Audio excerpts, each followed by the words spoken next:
so much motherfucking design on right now.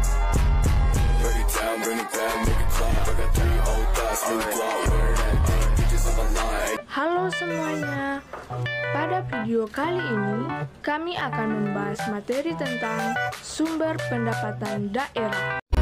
Terdapat 4 pokok pembahasan pada materi kali ini. Yang pertama, pendapatan asli daerah. Yang kedua, dana perimbangan. Yang ketiga, pinjaman daerah. Dan yang keempat, lain-lain pendapatan yang sah. Sebelum membahas lebih lanjut tentang sumber pendapatan daerah, kita harus tahu dulu apa itu pendapatan asli daerah.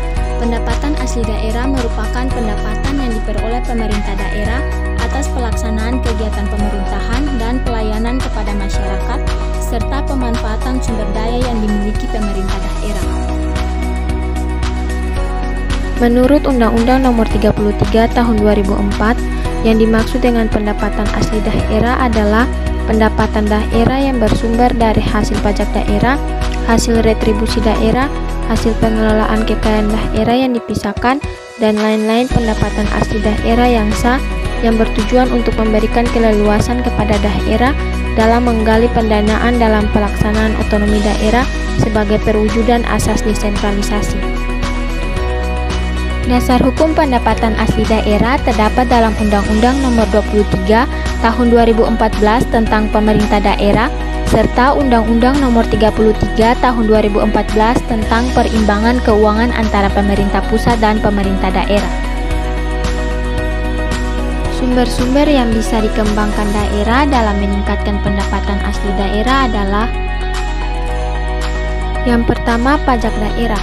Pajak daerah adalah pajak-pajak yang ditentukan pemungutnya dalam peraturan daerah, dan para pembayar pajak atau wajib pajak tidak menerima imbalan secara langsung dari pemerintah daerah. Contoh dari pajak daerah adalah pajak kendaraan bermotor, pajak hiburan, pajak rumah makan atau restoran, pajak iklan, dan pajak-pajak lainnya.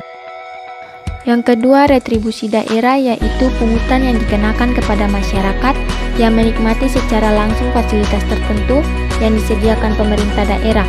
Pungutannya juga harus dituangkan dalam peraturan daerah. Contoh dari pendapatan ini adalah retribusi parkir, retribusi pasar, retribusi terminal, dan sebagainya. Ketiga, hasil pengelolaan kekayaan daerah yang dipisahkan, yaitu pendapatan yang diperoleh dari pengelolaan badan-badan usaha milik daerah ataupun lembaga-lembaga lainnya yang dimiliki pemerintah daerah. Dan yang keempat, lain-lain pendapatan asli daerah yang sah, yaitu pendapatan yang diperoleh pemerintah daerah selain 3 jenis pendapatan tersebut. Pendapatan ini antara lain hasil penjualan kekayaan daerah yang tidak dipisahkan, jasa giro, pendapatan bunga, keuntungan selisih nilai tukar rupiah terhadap mata uang asing, serta komisi, potongan, ataupun bentuk lainnya. Materi selanjutnya adalah dana perimbangan.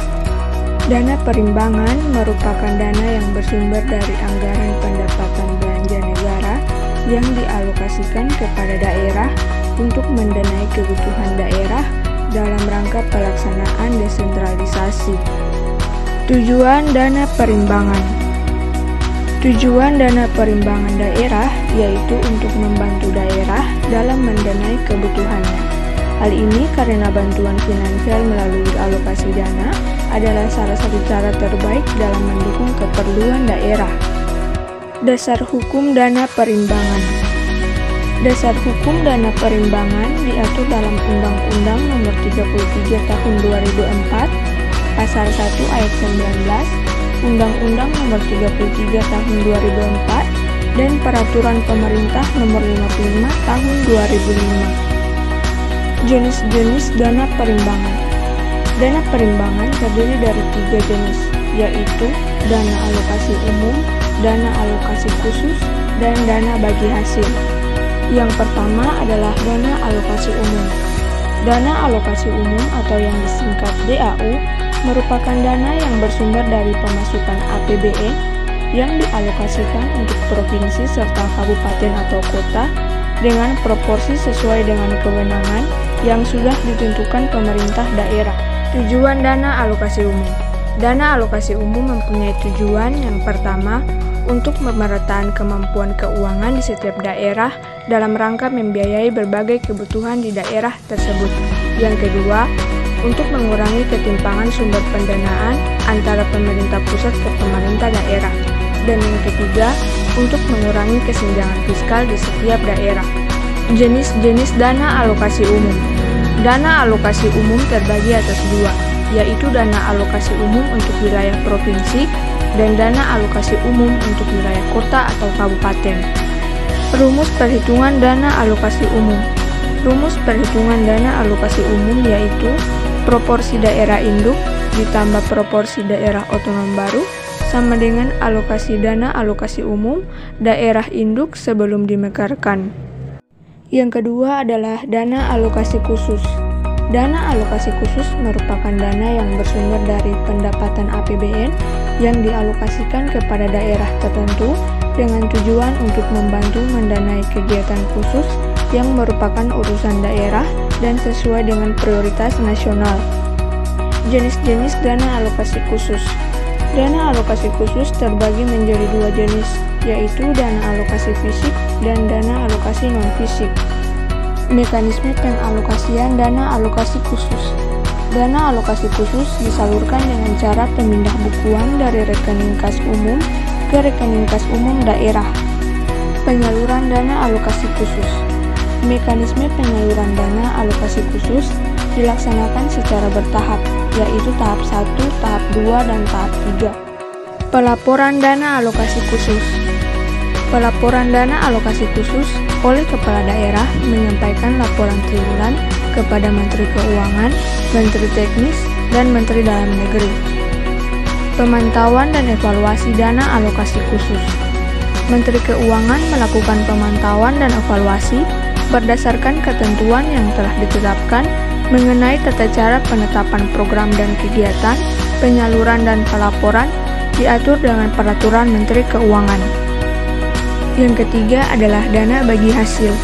Dana bagi hasil adalah dana yang bersumber dari pendapatan APBN yang dialokasikan kepada daerah berdasarkan angka persentase untuk mendanai kebutuhan daerah dalam rangka pelaksanaan desentralisasi.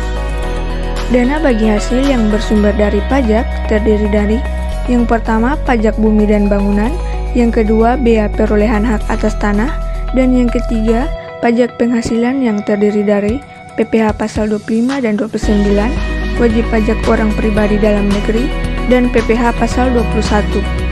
Pinjaman daerah. Konsep dasar pinjaman daerah tercantum dalam Peraturan Pemerintah Nomor 54 Tahun 2005 dan Peraturan Pemerintah Nomor 30 Tahun 2011. Peraturan pinjaman daerah pada prinsipnya diturunkan dari Undang-Undang Nomor 33 Tahun 2004 tentang perimbangan keuangan antara pemerintah pusat dan pemerintah daerah.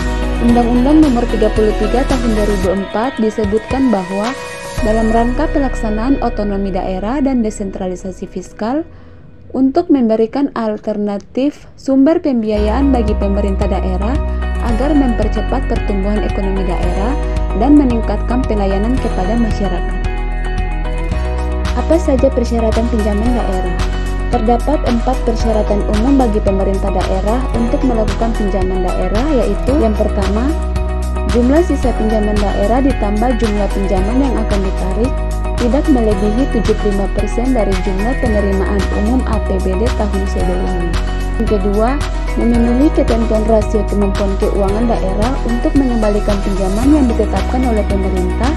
Yang ketiga, dalam hal pinjaman daerah diajukan kepada pemerintah pusat, pemerintah daerah harus tidak mempunyai tunggakan atas pengembalian pinjaman yang bersumber dari pemerintah. Yang keempat, khusus untuk pinjaman jangka menengah dan jangka panjang wajib mendapatkan persetujuan dari DPRD. Dari mana sumber pinjaman daerah berasal? Sumber pinjaman daerah berasal dari pemerintah pusat, pemerintah daerah lain, lembaga keuangan bank, lembaga keuangan bukan bank, dan masyarakat. 3 jenis jangka waktu pinjaman daerah: pinjaman jangka pendek, pinjaman jangka menengah, pinjaman jangka panjang.